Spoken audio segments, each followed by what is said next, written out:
দেখো বাবা পলাশ, আমি ছোটবেলায় এই গ্রামেই মানুষ হয়েছি। কত সুন্দর গ্রাম না? হ্যাঁ বাবা, আমি চোখ ফেরাতে পারছি না।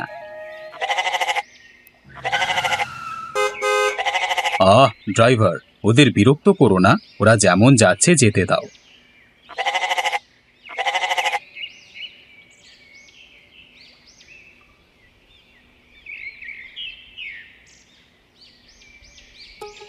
কাজকর্মের কি খবর ভাই? মাছ বিক্রি কেমন চলছে? মাছ বিক্রি ভালোই চলছে। তোমার কি খবর?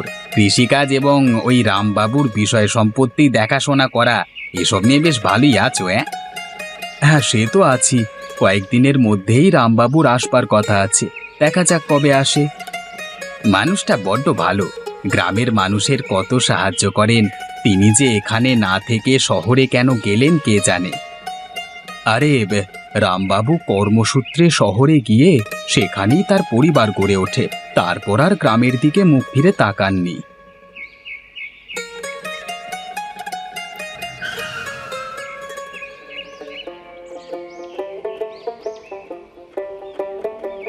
বাবু আপনি এই সময়? আমি যে কল্পনাও করতে পারছি না। আমরা এইমাত্র আপনার কথাই আলোচনা করছিলাম। হ্যাঁ, তোমাদের না জানিয়ে চলে এলাম। আসলে অনেক দিন বাদ গ্রামের জন্য মনটা আনচান করে উঠল, তাই আমার ছেলেকে নিয়ে চলে এলাম। ওর এই সময় স্কুল ছুটি পড়েছে। ও, আপনার ছেলে এসেছে বুঝি? তা ছোটবাবু কই? বাবা পলাশ, গাড়ি থেকে নেমে এসো বাবা। এই জায়গাটা কত ফাঁকা বলো বাবা। যানবাহনের কোনো আওয়াজ নেই, ধুলো ধোঁয়া কিছুই নেই। কত শান্তশিষ্ট পরিবেশ। গ্রামের পরিবেশ এমনই শান্তশিষ্ট হয় বাবা। এখানে একবার এলে আর শহরে ফিরে যেতে ইচ্ছে করবে না। বাবু আপনারা এখানে দাঁড়িয়ে কি করবেন? আপনারা বরং বড় বাড়িতে চলুন। অনেক দূর থেকে এসেছেন, ক্লান্ত হয়ে গেছেন, বিশ্রাম নিতে হবে তো। হ্যাঁ হ্যাঁ, তা তো একটু হয়েছি বটে। তাহলে চলুন বাবু, এখানে দাঁড়িয়ে থেকে লাভ নেই। আপনাদের বিশ্রামের ব্যবস্থা করি আমি।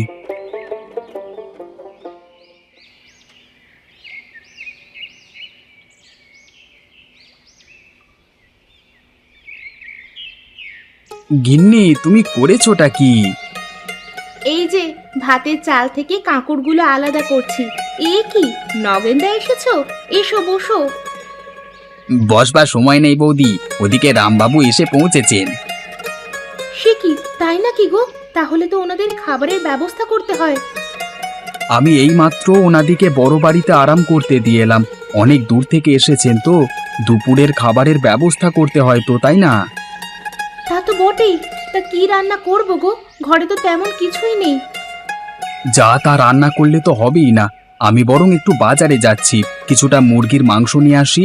বাবুর ছেলে পলাশও এসেছে, ওকে একটু খাতির যত্ন তো করতে হবেই। তা তো বটেই।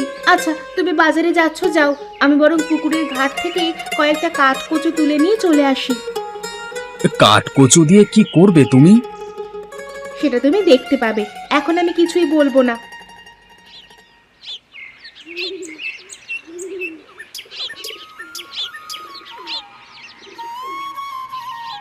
কি বাবা পলাশ, কি করছো? এই যে বাবা, হাঁস মুরগিদের নিয়ে একটু খেলা করছি। আচ্ছা বেশ, তা আমার সঙ্গে গ্রামটা একটু ঘুরতে বেরোবে নাকি? হ্যাঁ যাবো বই কি, চলো।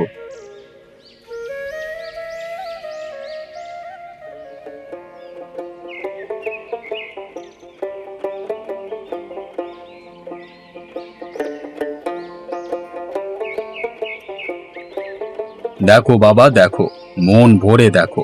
গ্রামের মতো বিশুদ্ধ পরিবেশ, বিশুদ্ধ বাতাস তুমি আর কোথাও পাবে না। বাবা, আমাদের শহরের মতো এখানে কোনো শপিং মল নেই?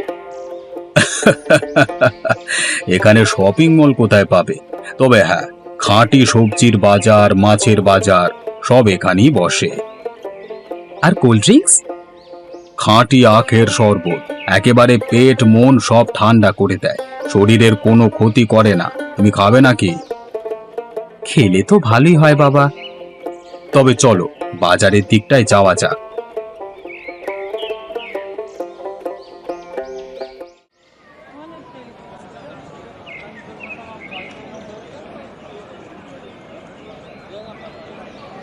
মাংস কত করে দিচ্ছ গো?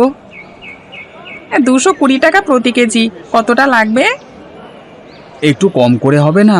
2 কিলো মতো নিতাম। নাও তবে 20 টাকা কম দিও। ঠিক আছে, তুমি আমাকে ভালো ভালো পিস দেখে দাও কেমন?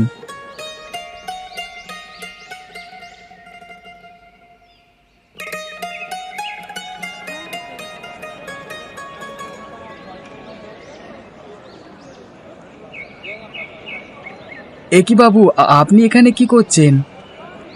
আরে রমেশ, আর বলো না, ছেলেটা বায়না ধরলো কোল্ড ড্রিঙ্কস খাবে বলে।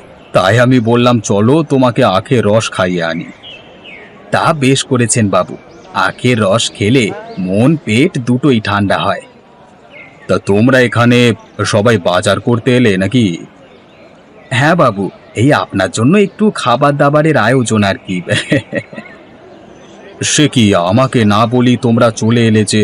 তোমাদের হাতে কিছু টাকা পয়সা দেওয়ার দরকার ছিল তো আমার। ইস, আমার এত ভুল হলো না। না না বাবু, ও নিয়ে আপনি কোনো চিন্তা করবেন না। আপনারা কি এখন বাড়ি যাবেন? আর একটু সময় এখানে কাটাই, তারপর যাচ্ছি। তা তোমাদের কি বাজার হাট করা শেষ? হ্যাঁ বাবু, বাজার করা শেষ। এবার আমি গেলে গিন্নি রান্না চড়াবে। রান্না শেষ হয়ে গেলে খাবার দাবার আমরা বড় বাড়িতে নিয়ে যাব। আবার বড় বাড়িতে নিয়ে আসবার দরকার কি? তোমাদের রান্না শেষ হয়ে গেলে আমাদিকে খবর দিও, আমরা তোমার বাড়িতে গিয়ে খেয়ে আসব। তাহলে তো খুব ভালোই হয় বাবু। আমরা তবে এগুলাম কেমন? আচ্ছা বেশ, তোমরা চলো।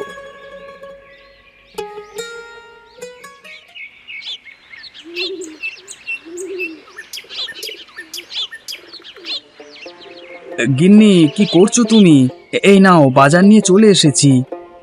হ্যাঁ গো, দাও দাও, আমি ওইদিকে কাঠকচু নিয়ে চলে এসেছি। কিছুক্ষণের মধ্যেই আমি রান্না শেষ করে ফেলবো। তুমি আর নগেনদা কয়েকটা কাঠ কেটে দাও তো। বেশ বেশ, আমরা কেটে দিচ্ছি। তুমি কাঠকচু দিয়ে কি করবে এখনো বললে না? কাঠকচু দিয়ে আমি মুরগির মাংস রান্না করব। সে কি গো, এ তো বাবার জন্মে কোনোদিন খাইনি। তাহলে এই জন্মে খেয়ে দেখবে কেমন স্বাদ হয়, সেটা খেয়ে জানাবে। এখন তুমি রামবাবুর কাছে যাও, দেখো না কিছু লাগবে কিনা। হ্যাঁ গিন্নি, তুমি ঠিকই বলেছ। অনেকক্ষণ হলো, এবার রামবাবুর কাছে গিয়ে দেখি তার কিছু প্রয়োজন হয় কিনা। চলো আমরা যাই নগেনদা।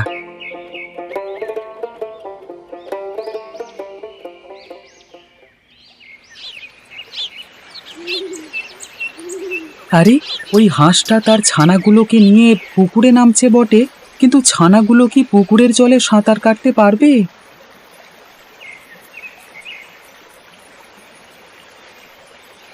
যেটা ভাবলাম সেটাই হলো। ওই ছোট হাঁসটা তো জলে হাবুডুবু খাচ্ছে। এখন কি হবে? ওকে এখন উদ্ধার করতে না পারলে যে জলে ডুবে মারা যাবে।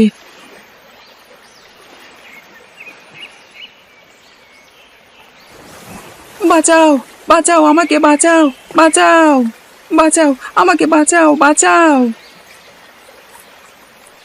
আরে পলাশ বাবু, জলে পড়ে গেল কি করে? আমাকে এক্ষুনি ওকে বাঁচাতে হবে।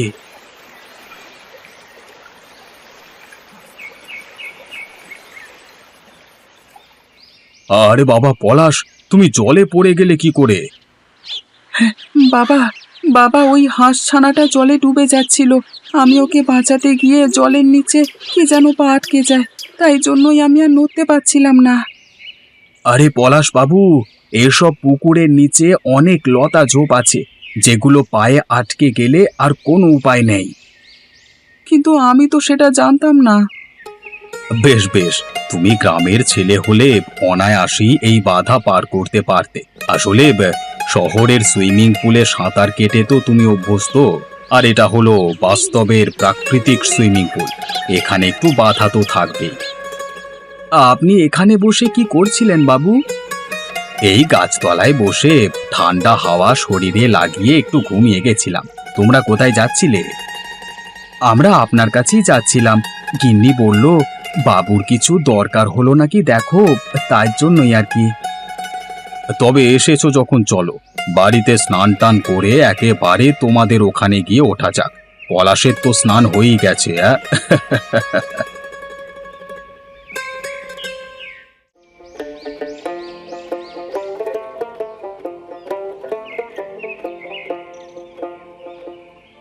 আহা! একদম বিশুদ্ধ চালের ভাত। মুখে দিয়েই যেন মনে শান্তি। কই গো গিন্নি, মাংসটা নিয়ে এসো, ওনারা যে খেতে শুরু করে দিলেন।